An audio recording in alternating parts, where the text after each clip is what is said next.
뉴욕 증시가 상승세로 마감하면서 다우지수, S&P 500 그리고 나스닥까지 모두 강하게 상승을 했습니다. 다우지수는 사상 최고가를 경신하면서 34,000포인트를 돌파를 했습니다. 자, 기업들의 실적이 좋아졌고요. 경제 지표가 아주 개선이 많이 되는 그런 모습이 나타났습니다. 이번에 바이든의 경기 부양 효과가 확실하게 드러나는 모습이었는데요. 자, 미국 증시 어떤 식으로 바라봐야 되는지 알아보도록 하겠습니다. 카카오가 액면 분할 이후에 5천억 블록딜을 추진한다는 이야기가 나왔습니다. 자, 일단은 기부를 하겠다라는 좋은 취지로 발표를 하기는 했습니다만은 5천억이라는 블록딜, 자, 일단은 시간외에서 진행되는 이 블록딜이 주가에 어떤 영향을 미치게 될 것인지, 또 개인 투자자들이 액면 투자자 첫날 매수를 많이 했는데 첫날 주가가 좀 많이 밀리는 모습이 있었죠. 카카오에게 어떠한 영향을 주게 될 것인지 알아보도록 하겠습니다. 신라젠이 드디어 매각이 됩니다. 우선 협상자가 지정이 되면서 이제 거래 재개가 빨라질 수 있을 것이다, 이런 예상이 나오고 있습니다. 일단 상장 폐지는 면할 것이다 라는 것에 대한 기대감이 생겨나고 있는 부분인데요. 자, 경우에 따라서는 거래 재개 일시가 매우 빠르게 진행될 수도 있다, 이런 얘기가 나타나고 있습니다. 자, 매각을 하게 되는 신라젠, 앞으로 어떻게 우리가 대응을 해봐야 될 것인지 알아보도록 하겠습니다.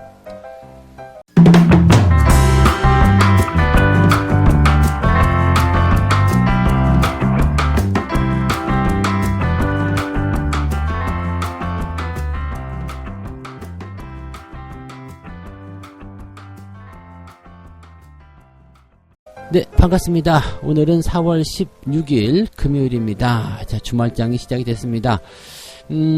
주말장은 일단 변동성이 있다만 생각하시고 시장을 좀 바라보시면 좋겠습니다. 미국 시장이 워낙 좋게 마무리가 됐기 때문에 긍정적인 출발, 우리도 오늘 기대할 수 있겠죠. 자, 3200포인트 돌파를 오늘 확실하게 이뤄낼 것이다, 이렇게 생각해 볼 수 있겠는데, 주말장이기 때문에 이러한 흐름들이 계속 이어질 수 있을 것인지는 천천히 확인해 보시는 게 좋습니다. 보통 주말장 같은 경우는 아침과 오후에 흐름이 다르다고 말씀드렸죠. 아침에 떠서 시작하게 된다면 오후에 다소 밀리면서 마무리되는 가능성이 높기 때문에 반드시 수급 동향, 그리고 주가의 흐름들이 지속성을 띠게 되는 것인지, 그런 부분들 꼭 확인하시면서 대응해 보실 필요가 있겠습니다.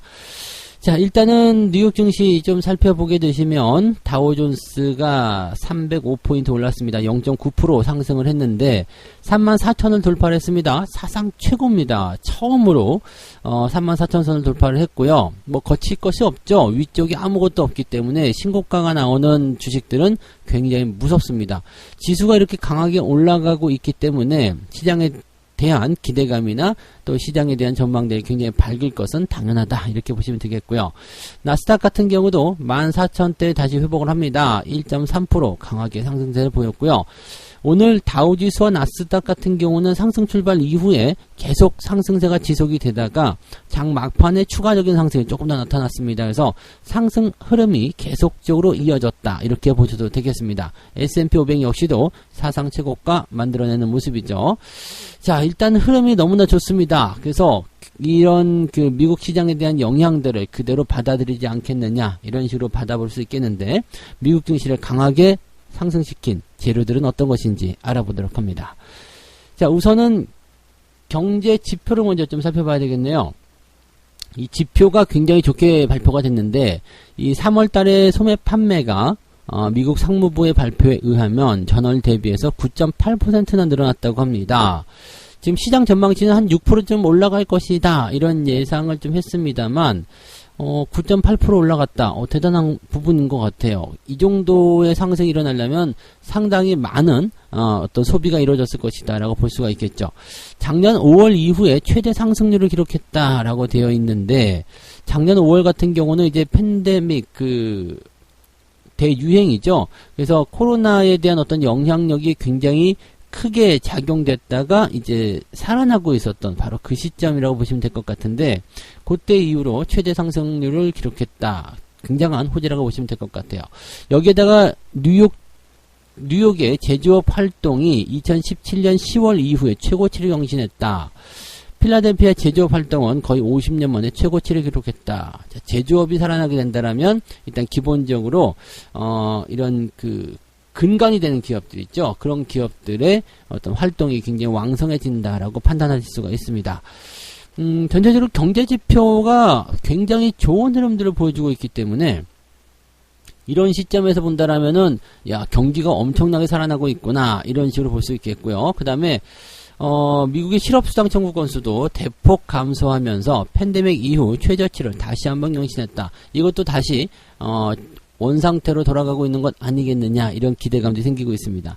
지금 소매 판매가 늘어나는 부분들, 또 제조업이 왕성한 활동을 보이는 것들, 그리고 실업수당 청구 건수, 이렇게 경제 지표가 전부 다 좋게 나올 수 있었던 배경에는 바이든 행정부의 경기 지원책이 강력하게 효과를 발휘했을 것이다 라고 보여지고 있습니다. 일단은 소매 판매가 늘어나는 부분들, 이 소비가 늘어나는 부분들 같은 경우는 미국 국민들에게 현금을 나눠준 그 영향이 있지 않았겠느냐라고 분석이 되고 있는데요. 우리도 이제 재난소득을 지급을 했었잖아요. 그래서 재난소득이 이제 지급되던 바로 그 시점부터 한 달 정도는 가계 소비가 크게 많이 증가를 했었고, 또 기업들, 자영업자들의 어떤 매출도 같이 향상되는 모습을 좀 봤습니다. 자, 그래서 이런 부분들이 이제 미국 전체적인 부분에 같이 걸쳐 있지 않았겠느냐 이렇게 판단되는 내용이긴 한데, 우리도 재난소득을 경험해봐서 아시겠지만 반짝 그렇게 하면서 끝날 수도 있거든요. 그러니까 지속성을 이제 계속 타고 가야 될 것이다라는 부분이 좀 될 것 같아요. 근데 미국은 좀 시기가 적절했던 게 백신 접종을 하면서 이런 그 경기 지원책이 같이 일어났단 말이에요. 그러니까 백신 접종을 맞은 사람들은 지금 감염에 대한 어떤 면역 항체 이런 형성들이 굉장히 잘 되고 있다라고 지금 분석이 되고 있습니다. 그래서 그런 상황으로 본다면 이제 그 사람들이 정상적인 경제 활동을 시작하게 되고, 그러면 경기가 살아나고 있는 상태에서 가속화될 수 있는 조건들이 또 만들어지는 거잖아요. 이렇게 되면 미국 경기가 강하게 살아날 수 있다. 이렇게 볼 수가 있겠습니다. 다만 이제 미국이 이렇게 치고 나간다.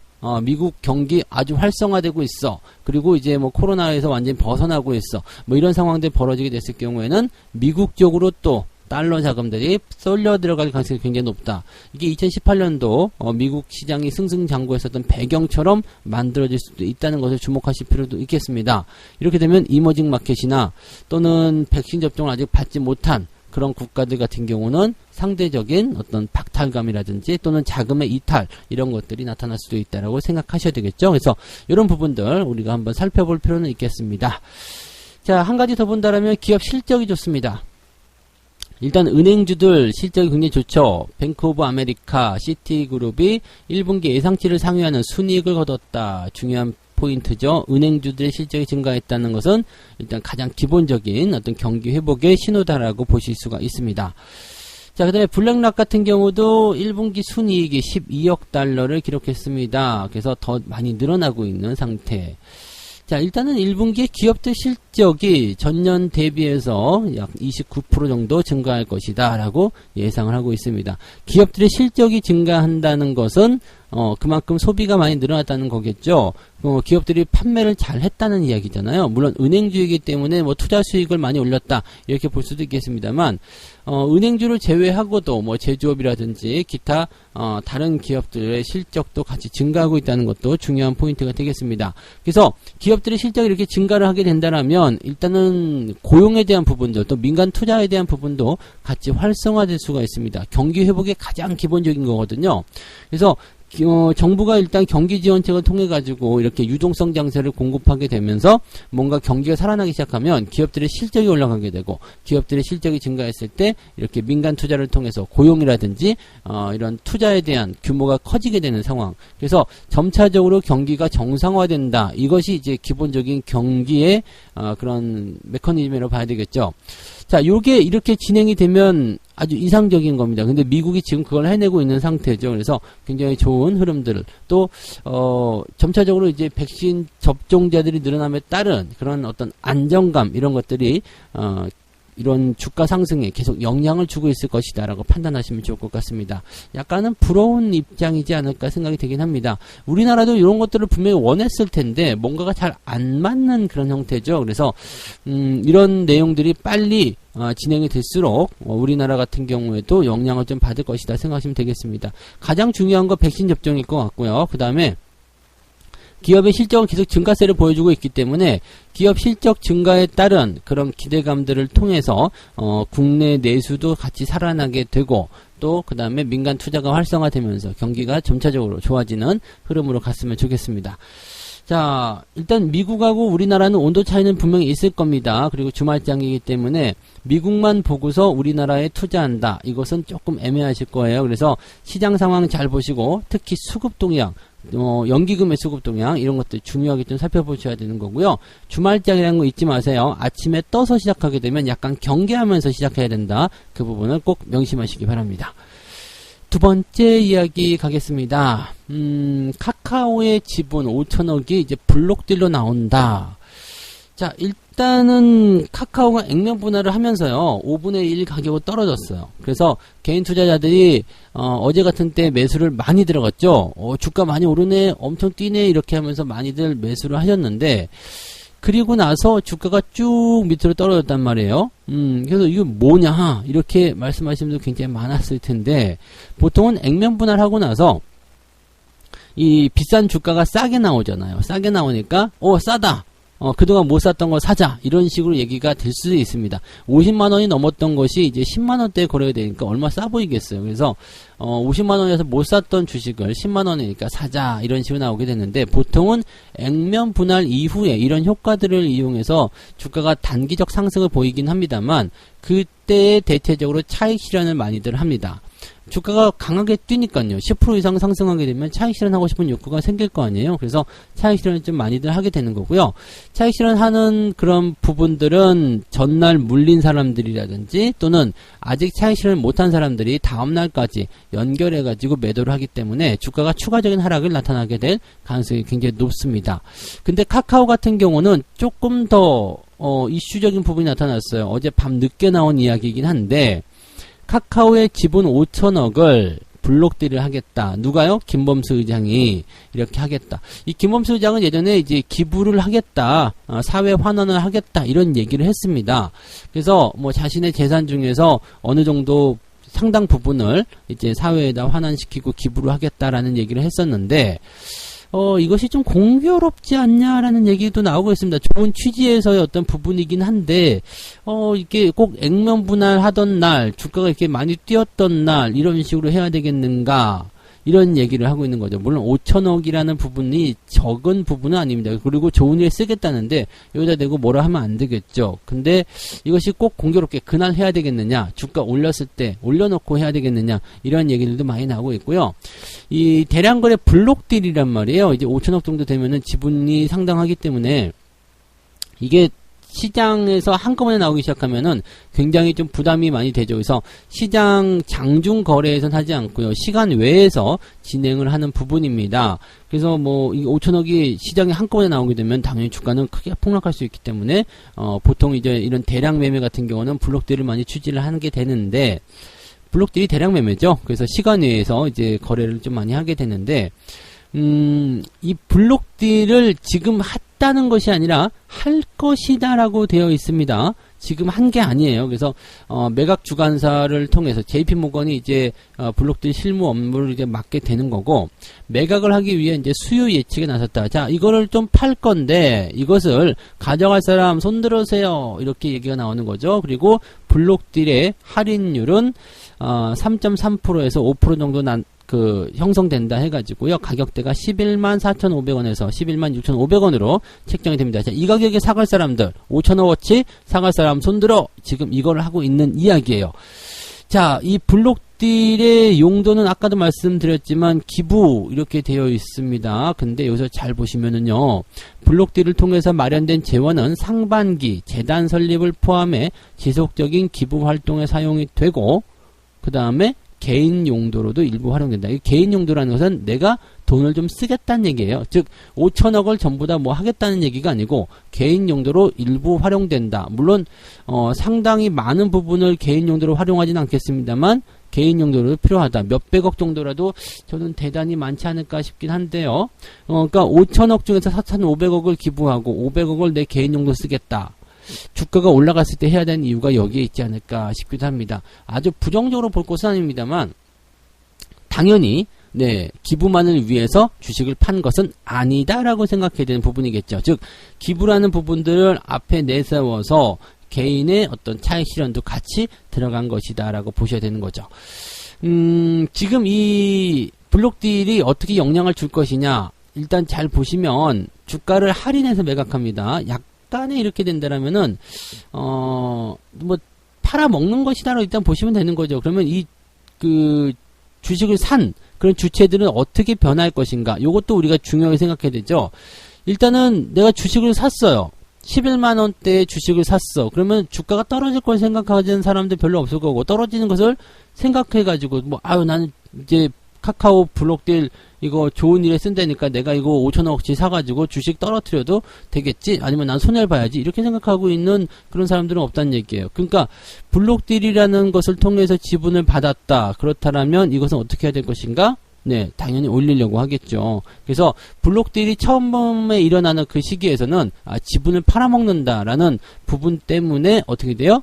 주가는 하향세, 즉 그 낙폭을 좀 보일 가능성이 높습니다. 그래서 전체적으로 좀 악재 요인으로 작용하는 경우들이 있어서 블록딜이 시작되는 그 시점에서는 주가가 하락세를 보이게 되는데 그 이후에는 블록딜 가격대 이상으로 올라가는 경우들이 굉장히 많습니다. 그래서 블록딜이 나왔다. 단기 악재, 그 다음에 중장기적으로는 어쨌든 지들도 수익을 내야 되니까 그 가격대 이상으로는 올려놔야 될 것이다. 이렇게 생각하시면 되겠죠.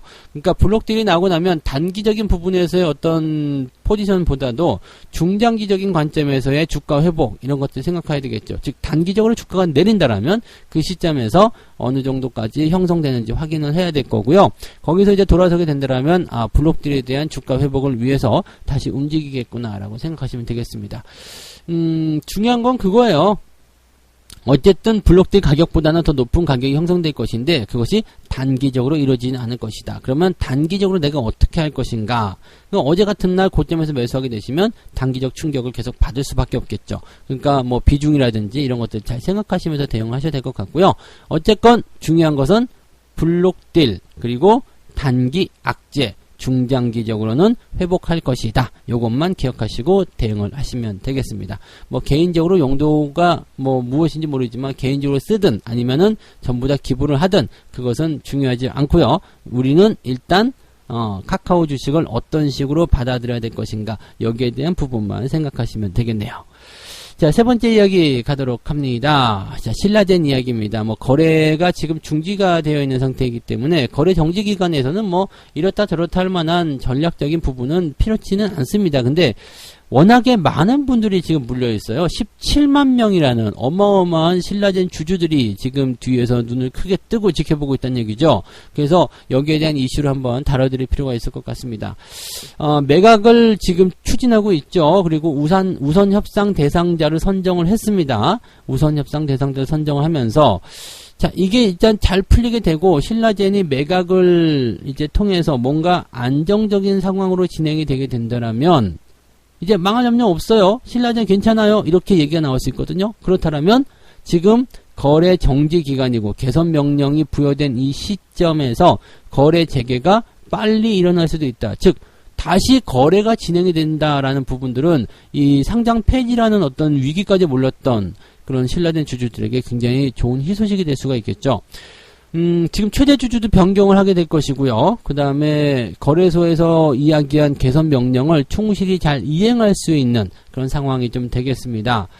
일단 우선협상 대상자가 M2N입니다. M2N과의 본계약 체결을 위해서 준비 중에 있다라고 얘기가 됐습니다. 이것이 그냥 나중에 이렇게 뒤집어지지 않는 이상은 일단은 호재로 작용이 되고 있다라고 보시면 될 것 같고요. 이 M2N이 어떤 기업이냐? DKDNI라는 그런 이름을 가진 기업이었는데 이름을 이렇게 바뀐 거죠. 네, 이름을 이제 M2N으로 변경을 하게 되고 바이오 사업에 진출했다라고 되어 있습니다. 그리고 미국 신약 개발 전문 업체인 GFB라는 기업을 인수했다라고 되어 있습니다. 그린 파이어 바이오라고 하네요. GFB. 여기까지는 일단 바이오 기업이니까 이제 신라젠 인수할 수 있겠다라고 볼 수 있겠고요. 그다음에 이 기업의 그 최대 주주가 네, 서홍민 회장이라고 되어 있습니다. 누구냐면 이제 한화그룹 회장의 처남입니다. 그러니까 같은 사돈이라고 보시면 되겠죠. 그렇기 때문에 지금 이렇게 보면 어떻게 보면 한화랑 연결이 좀 될 수 있는 그런 내용이 아닐까 싶기도 하는 그런 부분이기도 하겠습니다. 그래서 좀 든든한 뒷배가 있다 이런 정도의 그런 우선 협상 대상자 정도로 생각하셔도 되겠고요. 지금 바이오 쪽으로 한참 진행하고 있다라고 되어 있기 때문에 어떻게 보면 신라젠에게서는 굉장히 든든한 그런 어떤 후견인 정도가 될 수도 있는 상황이 좀 될 수도 있겠습니다. 자, 그 다음에 이 개선 요구, 거래소가 얘기한 경영 개선 요구는 어떤 것들이 있었는가? 가만 보면 이제 그 1년간 지금 개선 기간을 부여했단 말이에요. 지난해 11월에. 그래서 거래 정지가 계속 진행이 되고 있는데 개선 기간 신규 투자자 유치 등으로 필요한 그런 자본금 500억 원 이상을 확보해라. 첫 번째. 두 번째는 신규 최대 주주 지분을 15% 이상 확보해라. 즉 요거는 지금 어느 정도 된 거란 말이에요. 그래서 이게 이 정도 되게 되면 이제 최대 주주가 이제 확보가 되고 어쨌든 개선 명령에 대한 부분들을 다 해소시켰다라고 되어 있기 때문에 이렇게 되면 계약만 체결이 돼서 이 사항에 대한 내용이 우리 이렇게 잘했습니다. 거래 정지 풀어주십시오. 이렇게 얘기가 될 수도 있다는 얘기죠. 즉 11월에 이 개선 기간 명령을 부여했어요. 1년. 그러면 올 11월이 돼야지만이 뭐 정상적으로 이제 이런 부분들이 해소가 되는지 여부를 확인을 하고 거래 재개를 시켜줄 텐데 이것보다 더 빨리 진행이 되고 매각이 된 상태라면은 조금 더 빨리 할 수 있다는 얘기가 되는 겁니다. 그래서 지금은 아주 디테일하게 아주 정확하게 이런 부분들이 잘 정리가 되었기 때문에 현재 이제 이런 그 본계약 체결 이후에 돈이 왔다리 갔다리 하게 되고 모든 게 확정이 되게 된다라면 생각보다 네, 더 빠르게 거래 재개가 될 수 있겠다. 이거는 굉장히 긍정적으로 판단해 볼 수 있는 내용이 아닐까 생각합니다. 그래서 지금 이 신라젠이 거래가 재개가 되고 나면 어떻게 될 것인가? 지금 그 거래 정지 가격이 12,100원이라고 되어 있네요. 그러면은 이것도 신규 상장과 똑같습니다. 이게 이제 거래가 재개가 됐을 때 이제 시작 가격이 12,100원에서 50에서 200% 사이에서 결정이 된다라고 되어 있죠. 그러니까 약간은 뭐 신규 상장은 좀 다를 수 있나요? 어쨌든 변화에 대한 부분들은 이게 시초가 거래가 되고 그 다음에 그 형성된 그 가격에서 뭐 상한가를 가든 이렇게 나오게 됩니다. 보통은 이제 이렇게 좋은 호재, 기업의 정상화를 통해서 거래 재개가 되게 되면 주가가 그날은 상한가를 치는 경우들도 굉장히 많습니다. 그래서 아마도 거래가 재개가 되고 나면 신라젠에 물려 있었던 사람들이 빠져나오기보다도 야 죽었다 살아났어? 네, 생각해보세요. 관짝에 누워있다가 갑자기 팍 튀어나와가지고 나 살아있다고? 그러면 어떻게 될까요? 네. 굉장히 좀 좋은 소식이잖아요. 아이고 죽었네 그랬는데 갑자기 나 살아있다고? 그러면은 예, 죽었던 자식이 돌아오니까 당장 무섭기보다도 얼마나 반갑겠어요. 자, 그런 식의 내용을 보시면 되겠죠. 그러니까 거래 재개가 되면 주가가 빵 뛰는 경우들이 있다라는 거 참고하시면 되겠습니다.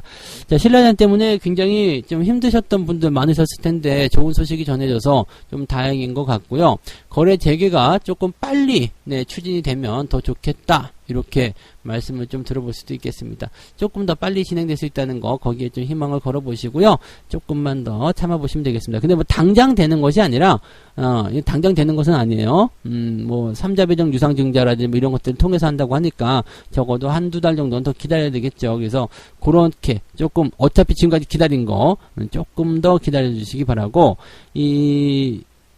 그래도 11월까지는 안 가잖아요. 그 전에 이미 뭔가가 잘 될 것이다 라고 해서 거래 재개가 될 것이다 라고 생각하고 있습니다. 그래서 그런 정도로 받아들이시면 되겠고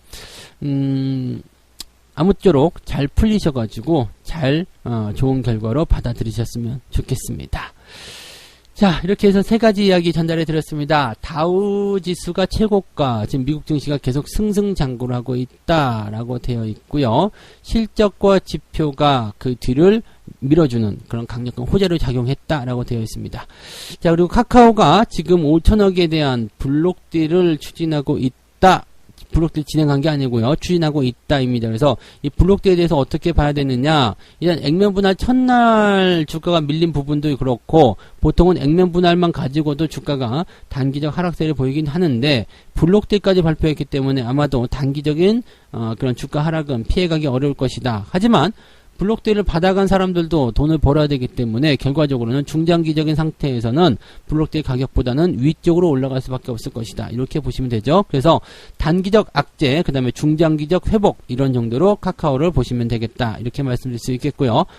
자, 신라젠 같은 경우는 지금 거래 정지 기간이라서 뭐 특별한 대응이라든지 이런 것들은 필요가 없겠습니다만 어쨌든 매각이 되면서 이제 거래 재개 시기가 가까워지고 있다. 그러면 거래 재개가 됐을 때 어떻게 될 것이냐? 당연히도 호재로 작용이 될 수 있겠고 주가는 상승 흐름으로 시작할 가능성이 높겠다. 그래서 많은 사람들이 이제 가슴앓이를 하고 계시겠지만 터널의 끝이 보이기 시작했다. 네, 좋은 소식을 전해드려서 굉장히 다행이다. 이렇게 말씀을 드릴 수가 있겠습니다. 자, 책 한 곡지 읽고 마무리하도록 하겠습니다. 때때로 수익률을 높이고자 헤지펀드 차원에서 돈을 빌려 집중 투자하는 적극성도 필수적으로 필요하다. 돈벌이만 되면 어떤 상품이든 무차별적으로 공격한다. 경우에 따라 엄청나게 복잡한 금융공학을 적용하고 차익 거래를 통해 안정적인 수익을 올리는 것이 목적이 될 것이다. 이거 무슨 얘기냐면요. 돈을 빌려서 집중 투자해라. 그러니까 돈을 빌린 다음에 몰빵해라. 뭐 이런 얘기가 책에서 방금 나오긴 했지만 이걸 하라는 이야기가 아니고요. 여기서 우리가 생각해봐야 하는 내용은 바로 이거예요. 주식이 상승하기 시작할 때 시장에 나에게 기회를 준다라고 판단되었을 때는 투자에 대한 적극성을 띄어라라고 보시면 되겠습니다. 그때도 아닌 것 같아요. 막 이렇게 할 필요가 없고요. 물론 아닌 것 같을 때는 아닌 것 같다라고 조심을 해야 됩니다. 그리고 확실하게 신호가 나오기 전까지는 우리가 쉽게 전 재산을 투자한다거나 투자를 늘려간다거나 그렇게 하실 필요가 없습니다. 근데 시장이 확실하게 신호를 주고 있어요. 나 이제부터 갑니다. 나 이제 갈 거야. 나 이제 출발합니다. 그러면서 막 뛰어가기 시작해요. 근데 그럼에도 불구하고 투자를 하고 있지 않다면 안 되는 거죠. 즉 지금 같은 시장을 딱 놓고 본다면 지금 시장이 3,200을 넘어가서 뭔가 이제 새로운 흐름을 보이고 있어. 또는 수급도 다시 개선되고 있어. 종목들이 누가 보더라도 다시 상승하는 추세야. 이렇게 된다면 여러분들 투자를 적극적으로 한번 고려하라 이렇게 말씀을 드릴 수가 있는 겁니다. 그래서 그런 부분들 같이 좀 참고해 보시면 좋겠어요. 여러분들이 보는 시장은 어떤가요? 지금 달렸나요? 달릴 준비를 하고 있나요? 네, 조만간 달릴 수도 있을 것 같고 아니면은 아닐 수도 있겠고 네. 시장 아직까지는 조금 침착하게 대응하셔야 되는 거 잊지 마시고요. 천천히 가도록 하시면 좋겠습니다. 네, 대신에 시장이 뛰어나가기 시작하면 네, 천천히 가지 말고요. 같이 뛰는 거 잊지 마시기 바랍니다. 자, 오늘 여기까지 이야기해드리고요. 저는 장중시황에서 다시 오도록 하겠습니다. 오전장 변동성이 있을 수 있으니까 절대적으로 많이 뛰어서 시작하면 조심하자. 그 얘기 절대 잊지 마시고요. 오늘도 성공 투자 이끌어내시기 바랍니다. 고맙습니다.